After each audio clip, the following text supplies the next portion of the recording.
Hey, it is 12 noon on Friday, which means it's time for this week's episode of State of Real Estate. My name is John Christmas. The show is brought to you by the Tampa School of Real Estate. We're here every Friday, 12 noon Eastern Time, to help you grow your real estate business. And what we're talking about today is how to establish long-term business through farming. So farming is a method of lead generation. It has nothing really to do with agricultural property. It's a method of lead generation where you're focusing your efforts on a particular geographic area. But look, there's a lot of ways you could go wrong with this. There's a lot of mistakes that agents make with farming. That's what we're trying to avoid today. How to develop a farming strategy that works, that's able to get you leads, that's able to get you some closings, that's able to get you making some money and have a good return on your investment so you can grow this larger and larger and larger. So that's what we're talking about today, developing a farming strategy. I'm John Christmas. The show is brought to you by the Tampa School of Real Estate. You're watching State of Real Estate. State of Real Estate. Every Friday at 12 noon Eastern Time. Grow your real estate business. You're watching State of Real Estate.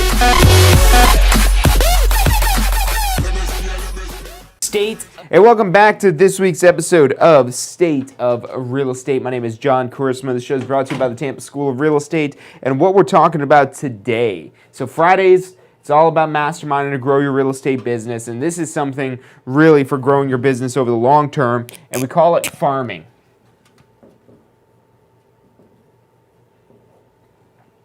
And, you know, this isn't something that you're doing to try to grow like any fruits or vegetables, but you are trying to grow something. You are trying to cultivate something. You're trying to establish business in a particular market.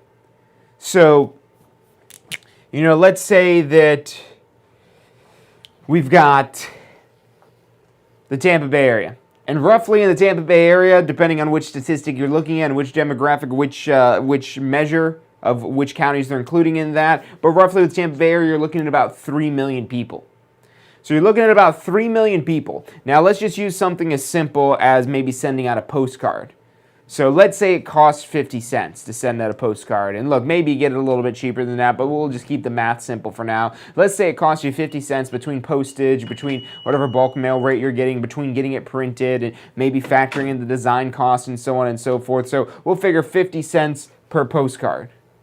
And so for 3 million people, if you want to send a postcard, just one postcard to 3 million people, that's going to cost you $1.5 million. $1.5 million. That's probably not a good place to be starting out farming. But I don't even have $1.5 million. If you do, I wouldn't go start by spending that $1.5 million to send one postcard. So we've got to narrow down. So here's the that number 3 million. 3 million people. So how do we get down into maybe something that we could even actually bite off? Because we can't bite off 3 million people. We're not going to be able to pay to get 3 million people's attention. So maybe we jump down to, let's say, maybe 1,000. And this isn't to scale here. And now if we're running that same 50-cent cost, it's going to cost us $500. And you might be saying, "Ooh, I could spend $500 if I just get one deal out of those 1,000 people that I mailed to. Oh man, if I get one deal off of that, which I should be able to get one deal out of 1,000 postcards, there should be at least a couple of calls that I get, and I should be able to get one deal off of that. That'll make that way worth that $500." And maybe that happens. Maybe you get lucky and you do get a deal off of those 1,000 homes that you sent your postcard to. And look, we're going to talk about digital advertising, how you incorporate that into this as well. I'd just like to start out with this postcard example because everyone understands what a postcard is, and we can keep that number real simple at 50 cents per person that we do this to. So, you know, statistics say, and this is some like Harvard study or some sort of fancy school that like gets paid to like do studies like this, they found that it takes 7 to 9 times of somebody seeing a brand, somebody seeing a logo, somebody seeing a name to create a memory. 7 to 9 times. Think about when you watch television commercials or when you see ads online. Do you just see an ad once and that's it? You never see that same ad again? No, you see the same ads again and again and again and again, because repetition is the mother of learning. And what marketing is doing is getting people to learn about you and learn about your products and learn about your services and learn about really what's most important, how you can benefit them. So let's take this $500 now and multiply it by 10 times that we're sending out this postcard. So 10 times that we send out this postcard, now we're looking at $5,000 for these 1,000 people. Really, in this case here, we're spending $5 for each household that we're sending the postcard to. And at this point, this is where you should be able to get predictable, recurring business from this area, and you're starting to establish. This is the start of that. This isn't where you're going to be overwhelmed with business. Hopefully by this point here, you'll have closed at least one deal. Because if you have closed at least one deal after spending $5,000 in advertising, hopefully you're at least breaking even. And this is the problem with farming. Most agents expect immediate results with farming. And because they expect immediate results, they say, oh, I've got $500 to invest. I could do that. I should be able to get deals off of that. But what happens when you get a postcard in the mail? What do you do with it? You toss it. And whatever form of advertising that you're doing, that's typically what's going on. They're tossing it, whether they're scrolling by it, they're putting it in the trash, they're whatever it is. And this is advertising. It's very different when you're prospecting and you're face-to-face with somebody. And that's maybe the better way to go about this if you don't want to invest money yet, if you're not ready to invest money yet, if you don't have money to invest yet. And you've got to plan for this accordingly, because you could very easily waste money. If you don't know how to farm, don't farm yet. Figure out how to farm, figure out how to cultivate the business in this area, because if you think sending one postcard is going to get you business, it might. You might get lucky. I never want to say that you can't do it. It could happen, but it's not happening because it should happening. It's happening because you got lucky. Somebody got that postcard right at the right time, right at the right moment. They said, oh, you know what? I've been looking for a real estate agent. I'm going to call this person. Maybe you get lucky like that every now and then. But you do that 10 times, and it's no longer as much about luck. Every additional impression that you make, every additional time that they see you, and again, we're just using the postcards for now. We're going to talk about how we develop a whole omnipresent strategy here for them. But if we're just doing the postcard, every time they're getting the postcard, it's going to start registering a little bit more with them. They're going to see it again. They're going to say, oh, okay, wait a minute, I've seen this before. And just that whole I've seen this before, that makes them look at it a little bit longer. Like, why do they keep sending me stuff? What is this? And they're going to start looking at it. At what point that happens is a different story. Again, if we want to go off of those statistics, 7 to 9 times. So if we're sending out one a month, then that's going to put us at almost a year to hit these 10 times if we're just doing one a month. Maybe we're doing one every other week. And again, this is where it's going to cost us more money. So, I mean, if we're looking at this as an overall investment for 10 of these postcards at $5,000, that's a lot of money, especially even if you have the $5,000 to invest. I don't think you should start out with that, because you're going to learn some things going through this actual experience and realize what you could have done better. And you're going to realize that it's going to take longer than you probably thought. So what if we cut this down? Instead of 1,000, we're going to hit 100 homes. So just 100 homes, which means to send out 50-cent postcards, we're now looking at $50, which if we do that 10 times, we're now looking at $500. So if your budget initially was this, is like, oh, I could spend $500, I should be able to get a deal off of that. Let's scale this back down to 100 people. Let's do 1/10 of this. And maybe you're planning on hitting 2,000 people because your budget was 1,000. Okay, well let's scale that back now down to just 200 people. And again, scale that back so we could afford to stick in our farm area. The number one mistake that I've made myself back when I got started in real estate, and I've seen countless agents make this, is giving up on a farm area. Now we're going to talk about picking the right farm area as well, and that's super important. But once you know that this is a good farm area, you shouldn't quit on it. You shouldn't give up on it. Once you've done the research preliminarily to see that, okay, this is an area that should be profitable for me, don't give up on it. Don't just quit because 5 months have gone by, 6 months have gone by, 7 months, or even 10 months have gone by, and you've sent out 10 postcards and you're not getting anything. And you shouldn't just be sending postcards.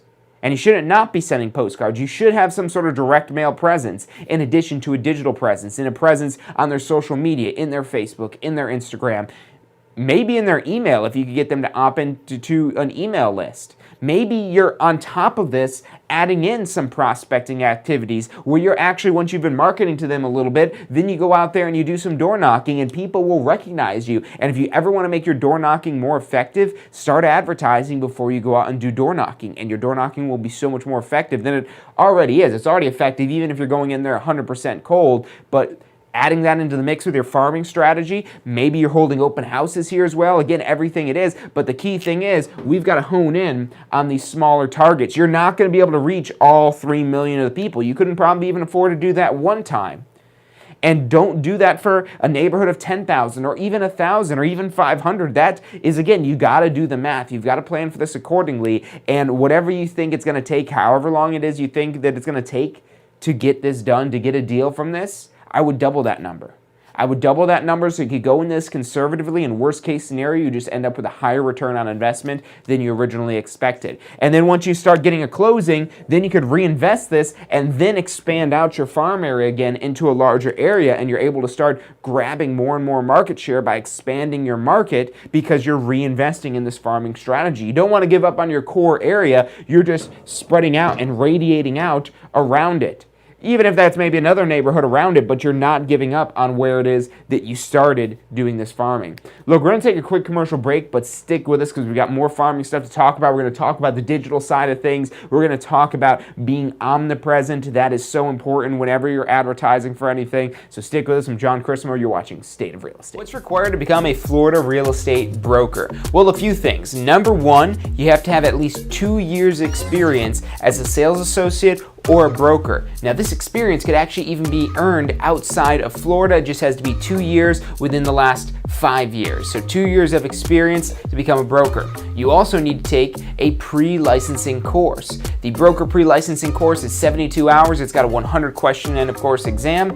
Once you pass that and file all your paperwork with the state to upgrade to a broker license, then you just need to pass your state exam. That's another 100 question exam. You need to get a 75% on that. You complete those items and you'll have a Florida real estate broker license where you can open your own office or just remain with your current broker as a broker associate. To find out more about upgrading your real estate license to broker, check out upgradeToBroker.com. That's upgradeToBroker.com. You're watching State of Real Estate.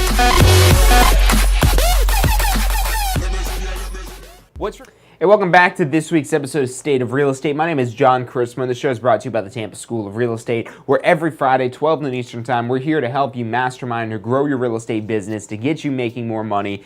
And what we're talking about today is farming. Now, we already talked about picking the right size farm area. So that's consideration number one, is you want to figure out the numbers of this. And then you're going to go ahead and move into finding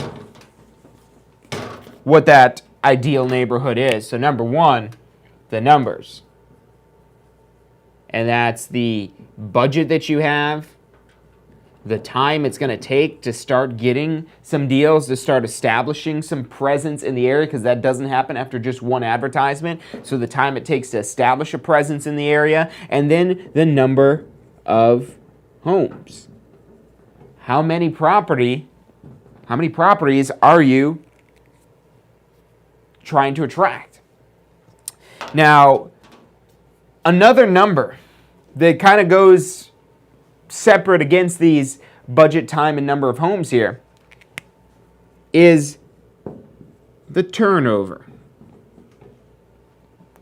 And this is something extremely important that when I first started farming, I was more attracted to the neighborhood, not because of the numbers, but because I wanted to live there. I farmed a neighborhood where I wanted to live. And maybe that works, but maybe it doesn't. And it comes back to the numbers here. I was farming an area that didn't have the highest turnover. I picked a neighborhood that's like, ooh, this is a really nice neighborhood. It's got really expensive homes. I would like to live here. And that's where I farmed. And it took me forever to get results. It took me so long to get results, I quit farming before I got any results from the farming. And that's because I didn't look at turnover. Turnover is the percentage of homes that are turning over, that are selling over a year. So the math that you're doing essentially to find the turnover is the sales divided by the total homes. And this will give you a percentage, and the higher this number is, the more homes that are selling. So when you might be comparing different size farm areas, different size neighborhoods, that's something that you want to take into consideration. Really, before you commit to any farm area, you need to look at the turnover. And the higher this is, I mean, as a general rule of thumb, 10% or more is better, but you're looking for the best. You're looking for, okay, what are the areas that have the highest turnover? We don't necessarily care that people are living there forever. That's not our goal, is to get them to live there forever. Maybe this is a neighborhood where, it's first homes and people are very easily able to move into another home because maybe it's appreciating. Who knows why they're moving in and out of this so quickly. The point being is that there's a lot of transactions going on in that area. So the higher this number is, the more ideal it is to farm. And again, as a general rule of thumb, I wouldn't do anything less than 10%, but maybe 10% is extremely high in your market, or maybe it's low in your market. And that's why you want to look at all of these numbers and compare multiple neighborhoods. So you want to look for turnover when selecting a neighborhood. Something else that you want to look at is, so you go into the MLS to pull these reports to see how many properties sold. But what you also want to look at is the brokerage that's selling them. The brokerage responsible for the sales. Really on the listing side. I really wouldn't worry so much about the buying side, but on the listing side. Who are the brokers that are representing these sellers in this neighborhood? Because if for every property in this neighborhood it's the same brokerage, you're going into what's known as a red ocean. A red ocean, there's a book called Blue Ocean Strategy where this kind of goes on, is you want to go where it's a blue ocean, where it's wide open seas, where you're not out there looking for competition and it's red and it's bloody, but there's plenty of neighborhoods. There should be plenty of neighborhoods. There should be a neighborhood you could find that's not being farmed. And if there are multiple neighborhoods being farmed where you are seeing the same brokerage popping up multiple times, again, you want to do a study of this and see, okay, what is each of these brokerages' market share? You pull out the names of the brokerages that were responsible for all the sales and you tally it up. So let's say we'll just say there's two here. We'll do ABC and XYZ Realty. And so let's say that there were 10 home sales out of these 100 homes. That'd be a 10% turnover ratio. So there are 10 sales, and ABC Realty was responsible for 7, and XYZ Realty was responsible for 3. Again, on the listing side. That's what you should be concerned with here, is on the listing side. What that means, out of the 10 sales, that ABC Realty has 70% market share. They have 70% of the market. This would not be an ideal area to farm whatsoever. So what you want to look for is not where it's a high percentage of the actual sales. Again, that's if there were 10 sales, and if ABC Realty did 7 of them, then that would not be good at all. But let's say ABC Realty did 3, XYZ Realty did 2, and then all the other 5 sales were done by others.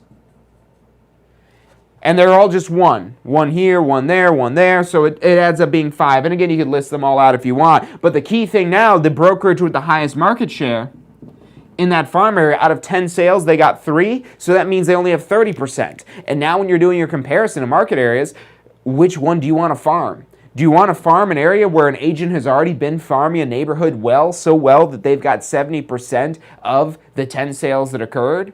And you're just going to fight it out with XYZ Realty for the other 3 sales? Or do you want to get into this neighborhood here where ABC Realty only had 3 sales out of the 10 sales and they only have 30% of the market share? So they don't have the stronghold here that they have in that other neighborhood. And this is what you want to do. You want to see if there's any brokerage dominating. And the more it is that you look at this in your market, the more different neighborhoods you look at, you'll be able to see and really see it'll stand out when there are agents farming a particular neighborhood, because you'll be able to see that they're responsible for a larger share of the home sales. So that's huge because, look, you don't want to compete. You want to dominate. You want to be that ABC Realty that has 70% or 80% or 90% or 100% of the listings in that area. That you farm that area so well that no one else stands a chance. And that's what a good farming strategy can do. Maybe every now and then, there's another agent that comes in there and takes one of those deals that you should have got because you farm it so well. But you're going to get a majority of the market share. That's the point of farming. The point of farming is to establish a high presence in a small geographic area. It might just be a little blip on the map, but that little blip on the map with 100 homes that results in 10 home sales a year, 10 home sales, let's say it's a $300,000 sale price. If you're just getting one side of the commission, you're getting $9,000 per sale. If you get 10 sales, that's $90,000 in commission. So you're farming a $90,000 market, and if you get 10 out of 10 of those sales there, you've got 100% of that $90,000 of commission money market. So that's, again, the whole point of this. You don't want to try to be everyone's everything. You want to hone in and focus on a small particular area. Look, we're going to take another quick commercial break. Stick with us. I'm John Carissimo. You're watching State of Real Estate. Hey, so if you're thinking about starting a real estate career, it could feel a little overwhelming sometimes. Look, that's completely understandable. That's why we're here to help. If you haven't already, check out our Success Center, tampaschool.com/success. Or if you don't even know where to begin, give us a call. We'd love to help you out. We've got advisors standing by to answer any questions you have and assist you in any way it is that we can. Our phone number is 813-928-0106. Again, that's 813-928-0106. Give us a call. We're the Tampa School of Real Estate. You're watching State of Real Estate. Hey, welcome back to this week's episode of State of Real Estate. So far, you should understand that you need to look at the numbers and plan out, okay, what's your budget, how much time, and plan for at least a year that you've got a farming area. I would say if you're looking at this of how long can you go without making money, without having any commission, plan for at least a year. At least a year. And if you get something in the meantime, great, fantastic, it turns out even better. But you want to be conservative with this so you're able to sustain, so you're able to persevere, so you're able to continue this farming strategy, because time will wear away at this. The more impressions that you make, the longer the time is that you're farming to this area, the more likely you're going to get business. And the more you're going to start to establish a presence and take market share. But we're going to talk about how to take time out of the equation, so hopefully you get business in less than a year. But plan for a year when you're budgeting for that, and figure out, okay, well then what's your budget for how many homes you could hit if you need to stick this out for a year without having any new capital reinvested back into your farming strategy. Hopefully you sell something sooner. Now you've got more money you could reinvest in your farming and expand this larger, and now be able to, again, rinse and repeat this whole process, but now with a slightly higher budget because you've got this commission money you're just able to reinfuse into your business. Big thing you want to look at for choosing the neighborhood is turnover. So really turnover and competition. So turnover and competition. How many of the homes have sold out of the total number of homes? And is there already a brokerage dominating this market? Because if there is, find a neighborhood where there's not a brokerage dominating the market so you could be the agent that's not dominating them. I'm not saying that you can't kick ABC Realty off their pedestal if they're the big shot in the area, but it's going to cost you more money to do that. Competition costs you money. Whereas you find that blue ocean strategy, you find that blue ocean neighborhood where there's no brokerage dominating. You go in there and start dominating. You can do so pretty cheaply because you're not up against any other agent. You don't have to out-advertise and out-farm them. Now, once you've kind of looked at this and studied your market based on this, you should be able to, at this point, choose a neighborhood and really start building out a strategy.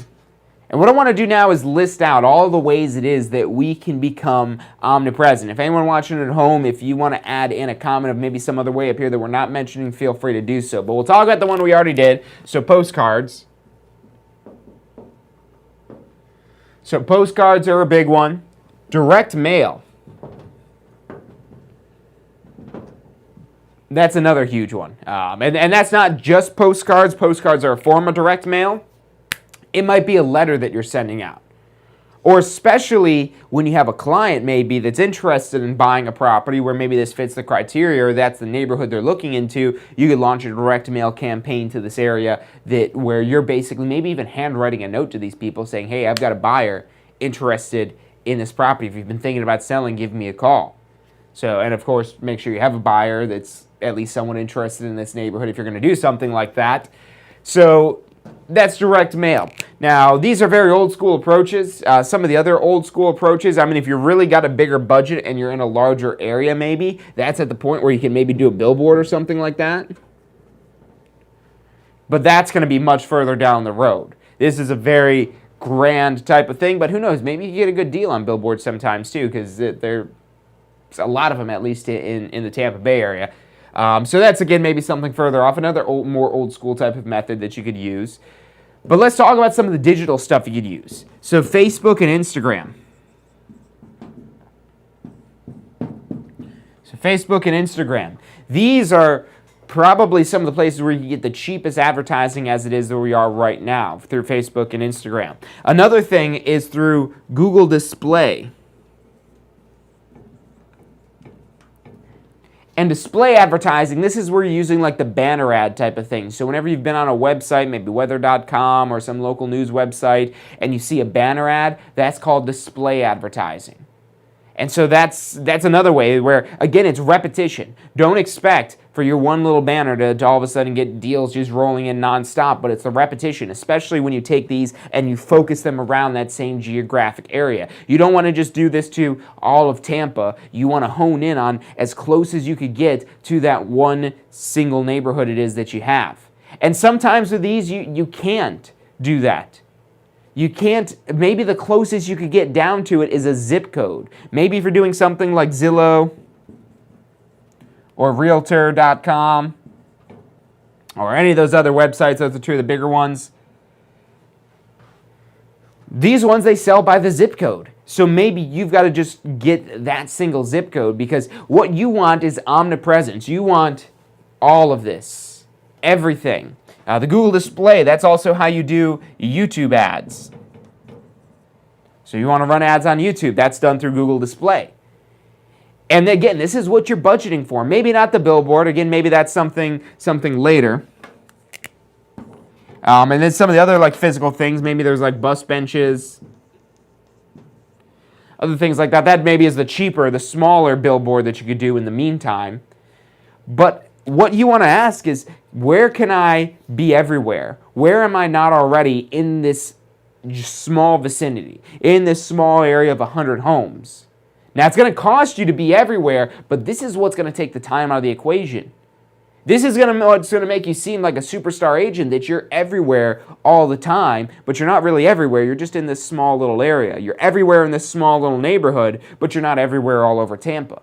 And that's the idea with farming. And you could maybe someday grow to being everywhere all over Tampa with billboards and postcards and direct mail and being on every Zillow zip code that's in the area, and the Google Display and YouTube and Facebook and Instagram and everything for all over Tampa, and you're constantly showing up and no other brokerage stands a chance. But you can see how that's a very far off goal, especially if you're just starting farming. And maybe you're farming already, and let me ask you this, are you being omnipresent? Are you being omnipresent? If you're just relying on direct mail and postcard, their physical mailbox, and then also we have their digital mailbox, the email. So if you get them to opt into maybe your email newsletter about the neighborhood or something like that, that's maybe one way that you can get in their email inbox, their digital inbox. If you're just relying on print mailing, direct mail, getting in the regular mailbox, that's a cluttered space. All of these are cluttered spaces, and that's why you can't rely on just one of them. If you're just doing Facebook without doing any direct mail, try to add some direct mail into that same target area. Again, you don't want to rely on any one of these here. We're not here to argue which one of these is the best or which has the highest return on investment. Some of these will be more effective than others. Some of these will be more expensive than others. But they all can work, and they work so well when they're used all together in conjunction. Again, you don't want to rely on just any one of these avenues to generate leads. You want to have omnipresence, but do it in a small enough area where you can afford to do that. you hone in down on a smaller area, and so that way you can start making traction, and then when you're starting to close deals, you could reinvest and expand this larger and larger and larger and larger until it's as big as you want it. Or maybe you're farming your entire state, maybe the entire state of Florida. Maybe you get so big where you get licensed everywhere and you're now farming the entire country and you've got a team of agents everywhere. There's a lot of business to be had out there, so hone in on these smaller areas. Look at the turnover ratios, look at all those numbers, plan out your budgeting, and you'll be able to have a successful farming strategy. It's not a matter of if you'll have a successful farming strategy, it's a matter of when, how long it'll take you to develop some success with this. So look, that's about all the time we've got for today. Thank you guys for tuning in. If you've got questions, leave that in the chat. We even monitor these chats after the live streams are over. If you're interested in obtaining your real estate license or completing post-licensing or maybe doing some real estate training courses that don't count towards credit but are able to teach you topics about maybe holding open houses more effectively, maybe about farming effectively, maybe about listing presentations or whatever the case may be, we're building out a whole online platform to teach you everything you could possibly need to know about real estate. And we've already got some courses on that available. So if you're interested in any of those things, give us a call. The phone number is 813-333-2676. Again, that's 813-333-2676. We've got advisors standing by, answer any questions you have, and assist you in any way that they can. That's all the time I've got for today. So thank you guys, and I'll see you next week. Have you completed your post-licensing education yet? Look, I know you're probably thinking, hey, it's not my renewal deadline, I don't need to do post-licensing yet, but look, here's why you want to do post-licensing as soon as you've got your real estate license, as soon as you're able to take post-licensing. It's not just another course about arbitrary laws that you're never going to use again. It's about real-world, usable topics that'll help you grow your real estate business, to help you take it to the next level. Look, let me ask you this one question. If this course helps you close just one deal, if you get one extra deal from post-licensing, is it worth the investment? I'd say it is. We get paid pretty well, so one deal means a lot of money. Check out postflorida.com. That's postflorida.com for the full details about post-licensing. You're watching State of Real Estate.